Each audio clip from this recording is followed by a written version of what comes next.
SPI Sensex Nifty నష్టాల్లో trade అవుతున్నాయి. Shriram Finance, Hero Moto Corp, Bajaj Finance, Bajaj Finserv, UltraTech Cement షేర్లు లాభాల్లో ట్రేడ్ అవుతున్నాయి. ఇక Tech Mahindra, Infosys, Wipro, TCS, LTI, Mindtree షేర్లు నష్టాల్లో కొనసాగుతున్నాయి. రైట్, ఇక ఈరోజు మార్కెట్ కి సంబంధించి వారి విశ్లేషణ అందించడానికి బిజినెస్ అనలిస్ట్, ఎకనామిస్ట్ రత్నాకర్ గారు కూడా లైవ్ లో సిద్ధంగా ఉన్నారు. వారితో మాట్లాడదాం. Sir, good morning. Good morning. ఏం సార్, మార్కెట్ ఎలా ఉంది? ఈ రోజు అయితే నష్టాలతో ప్రారంభమైనట్టుగా తెలుస్తోంది. అంటే నష్టాలా, ఫ్లాటా, ఏ విధంగా ఉంది మార్కెట్? సార్, నష్టాలు అనకండి, ఇది ఫ్లాటిష్ అన్నమాట. మనం రోజు కొత్త పీక్ రీచ్ అవుతున్నాము. అవుట్ ఆఫ్ 4,500 స్టాక్స్ మీరు చూస్తుంటే ఆల్మోస్ట్ 3,000 స్టాక్స్ 52 వీక్స్ అయిపోయింది.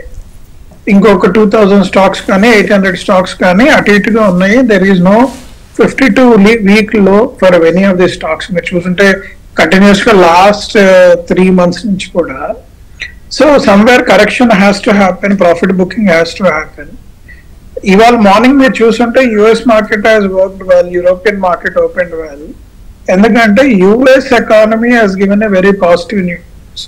So this is resulting Fed ఏమైనా రేట్ తగ్గిస్తుందేమో అని చిన్న ఆశతో వరల్డ్ వైడ్ మార్కెట్ ఉంది. అయితే చాలా మంది తెలిసింది ఏంటంటే 0.25 బేసిస్ పాయింట్స్ కి ఆల్రెడీ మార్కెట్ అడ్జస్ట్ అయింది. దే ఆర్ ఎక్స్పెక్టింగ్ ఏమైనా 0.5 బేసిస్ పాయింట్స్ అడ్జస్ట్ చేస్తారా అనే చిన్న ఆశ. అంటే మామూలుగా మనుషులకు ఉన్న గ్రీడ్ మూలంగా మార్కెట్ లో కూడా గ్రీడ్ ఉంది. If that happens market will move up అని అంటున్నారు. So we have to wait and watch అండి.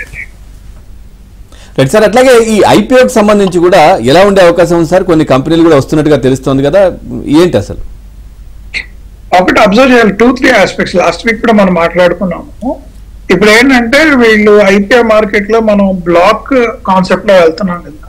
మన money is not going out of the bank and people are investing. Euphoria బాగా క్రియేట్ అయిందండి. And I request many of the investors to look out. ఇప్పుడు ఇవాళ 3 IPOs నడుస్తున్నాయి. ఇవాళ ఒకటి close అవుతుంది, రేపు 2 క్లోజ్ అవుతున్నాయి. ఇప్పుడు మీరు చూస్తుంటే retail investors portion, non institutional investors అంటే domestic companies, treasury operations run చేస్తున్న వాళ్ళు, they are buying the stock. Whereas QIPs which place a bigger role అంటే స్టాక్ వాల్యూ గ్రో అవటానికి, వాళ్ళ కాన్ఫిడెన్స్ ఆన్ ది స్టాక్ ఉండటానికి వాళ్ళ investment is very critical. But వాళ్ళ investments are not getting even 1x subscription. మీరు బాగా observe చేయాల్సింది, ఈ స్టాక్స్ లిస్ట్ అయిన గ్రే మార్కెట్ లో స్లోగా ఇట్ విల్ కమ్ డౌన్ అని, initial gains will be there. And రెండోది బాగా అబ్జర్వ్ చేస్తుంది ఏంటంటే చాలా మంది స్టాక్ కొన్న 2-3 days లో అమ్మేస్తున్నారు. అండ్ గెయిన్స్ ఏవైతే చూసారో లాస్ట్ 3 years బ్యాక్స్ ఇన్వెస్ట్ చేసి 20 to 30 times గెయిన్ అయ్యే స్టాక్ మార్కెట్ లో అనేది ఇప్పుడు కరెంట్ కనిపించదు. I want caution retail investors especially to observe this area.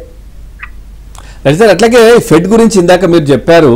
అయినప్పటికీ కూడా ఏంటి అంటే మార్కెట్ పైన ఎట్లాంటి ప్రభావం ఉంటుందంటారు? అంటే అంతర్జాతీయ మార్కెట్లు ఏ విధంగా ఉన్నాయి, దీని ప్రభావం ఏ విధంగా ఉంటుందంటారు?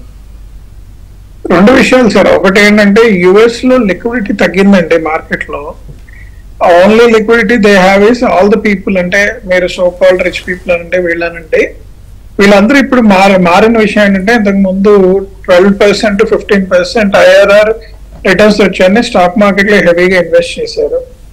Across the world stock markets అన్ని పీక్ వెళ్ళాయి. ఫర్ ఎగ్జాంపుల్ మీకు లాస్ట్ టైం కూడా చెప్పాను, 20,000 నుంచి 80,000 వెళ్ళడానికి 3 years పట్టింది, అంటే 4x return. whereas 80,000 to 3,20,000 is not an easy aspect. ఇది బాగా రిచ్ పీపుల్ ఐడెంటిఫై చేసి ఏం చేస్తున్నారంటే they are putting in various special structured bonds where returns are between 8% to 12% అండి.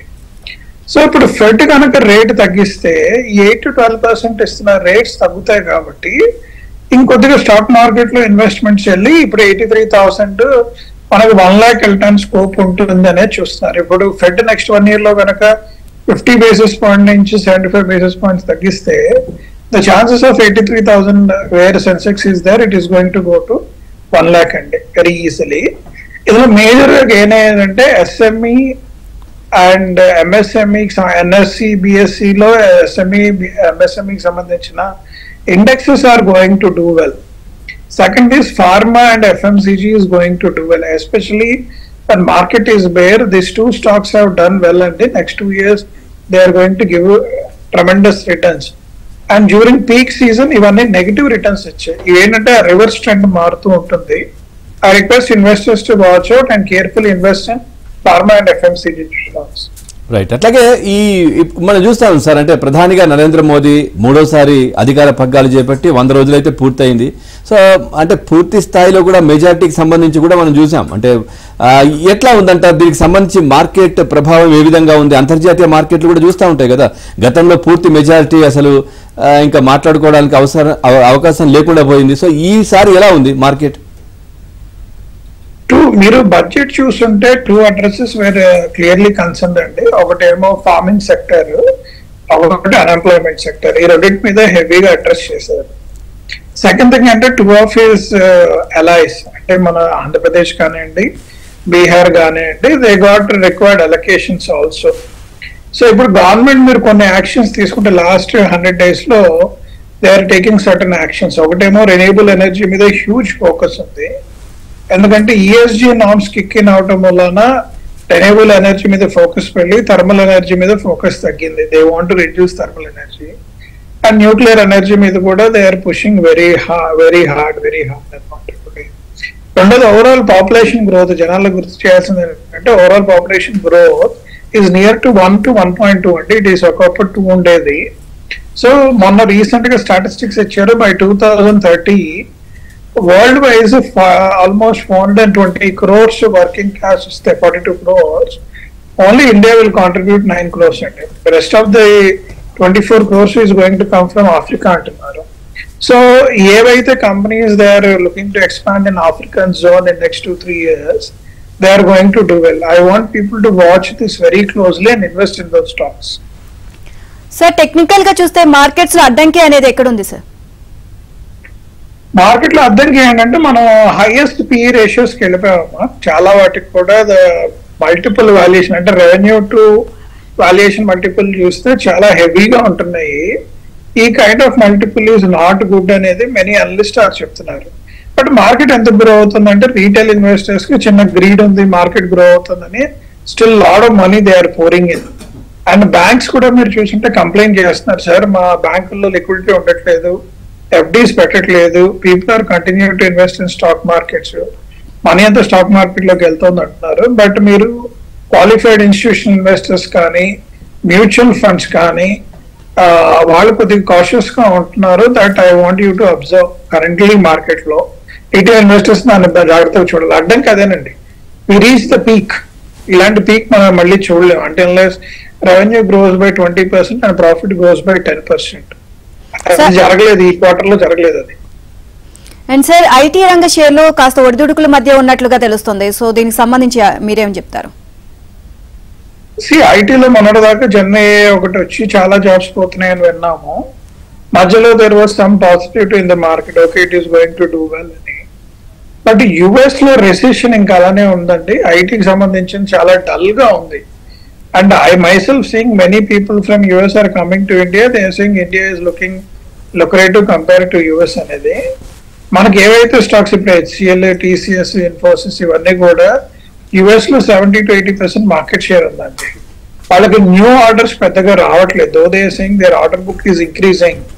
బట్ ఇప్పుడు మీరు చూస్తుంటే year on year order book increase is been low, it is not so great. అందుకనే కొద్దిగా negative గా వ్యూ చేస్తున్నారు. టీసీఎస్, ఇన్ఫోసిస్, హెచ్సిఎల్, విప్రో నలుగురు కూడా price equity multiple has come down almost from 70 to 80x to 60 to 50x పడిపోయింది. చాలా మంది observe చేయట్లేదు అది. సో దాని రిటర్న్స్ తగ్గాయండి. సో కొద్దిగా నెగిటివిటీ ఉంది ఐటీ స్టాక్స్ మీద. అంటే ఇప్పుడు ఐటీ స్టాక్స్ కి సంబంధించి కొంత వెయిట్ చేయడం మంచిదే అంటారా? కరెంట్లీ మీ పోర్ట్ఫోలియో దాని ఇన్వెస్ట్మెంట్ కొద్దిగా సైడ్ లైన్ చేస్తే at least 2 quarters it is good అని నేను చెప్తున్నాను అండి. కానీ మీకు న్యూ ఏజ్ స్టాక్స్ వచ్చాయి ఎస్ఎంఈలో, ఎంఎస్ఎంఈలో which are doing extremely well, where the growth is good, profitability growth is good. వాటి మీద ఫోకస్ చేయండి. Than of the main companies today. And sir కొన్ని సెక్టార్స్ వైజ్ గా చూస్తే మాత్రం కొన్ని సెక్టార్స్ అయితే బెటర్ గా పర్ఫార్మ్ చేస్తున్నాయి, కొన్ని సెక్టార్స్ వీక్ గా పర్ఫార్మ్ చేస్తున్నాయి. సో దీనిపై మీ విశ్లేషణ ఏంటి సార్? ఇన్వెస్టర్స్ కి ఏం సలహా ఇస్తారు? మేడం ఏదన్నా ఒక సైకిల్ ఉంటుంది. మొన్నటిదాకా ఏంటంటే IT sector, capital goods sector has done well మీరు చూస్తుంటే మార్కెట్ లో. And some of the infrastructure stocks అంటే మన రియల్ ఎస్టేట్ కానీ, ఇన్ఫ్రా కానీ, ఎయిర్పోర్ట్స్ కానీ, they all done well. And even airports, airlines industries have done well. But currently వాళ్ళు ఏమంటున్నారంటే కొద్దిగా బేర్ మార్కెట్ వచ్చే అవకాశం ఉంది పోస్ట్ ట్రంప్ వర్సెస్ హారిస్. వీళ్ళిద్దరు ఎలక్షన్స్ ఆర్ వెరీ క్రిటికల్. మనకి నవంబర్ తర్వాత జనవరిలో వి విల్ నో. ట్రంప్ వస్తే బిజినెస్ ఇస్ ఇన్ పాజిటివ్ అంట యుఎస్ మార్కెట్ లో. కమలా హారిస్ వస్తే business is still seen negative. ఎందుకంటే during Biden time they are not able to control inflation. Fed has increased the rate and market has been very, very slow. So Harris మీద business wise is not seen very positive అండి. People are still looking at Trump. We have to see how the market turns around. అందుకని ఈ quarter I am requesting not to focus too heavily on the IT stocks is concerned. Right. But sectors wise మొత్తం అందరూ అంటే most of the analysts specifically recommended FMCG and pharma stocks మీద focus చేయండి. Market is going to turn around in next 1 or 2 years. For the stocks అని clear గా చెప్తున్నారు. అంటే example Marico industries కానీ కొన్ని FMCG stocks which are doing well, they are asking to invest which has not been invested in the past. మధ్యలో power sector has done well కదా, ఇప్పుడు power sector కొద్దిగా స్లో డౌన్ అవుతుంది.